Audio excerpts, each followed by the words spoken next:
আমাকে আজকে টানতে টানতে সকাল থেকে নিয়ে এসেছে, বলছে এখানে নাকি কোথায় রাস্তার পাশে একটা ধুতরা ফুলের গাছ হয়েছে। আমি তো কখনোই দেখিনি, দেখি বুনুর কথা মতো গিয়ে সত্যি আছে কিনা। কোথায় জঙ্গলে?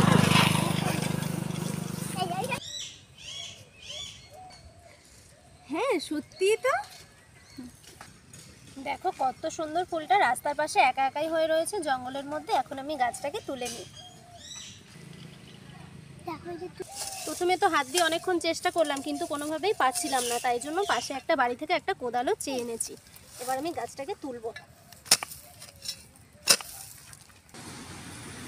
দেখো গাছটা আমার তোলা হয়ে গেছে। এবার আমি গাছটাকে নিয়ে বাড়ি চলে যাব। আমার তো গাছটা তোলা হয়েই গেছে, আর তোমরা যারা এখন আমার চ্যানেলটা সাবস্ক্রাইব করনি তারা অবশ্যই আমার চ্যানেলটা সাবস্ক্রাইব করে দাও। ততক্ষণে আমি বাড়িতে যাই। আজকের মতো টাটা।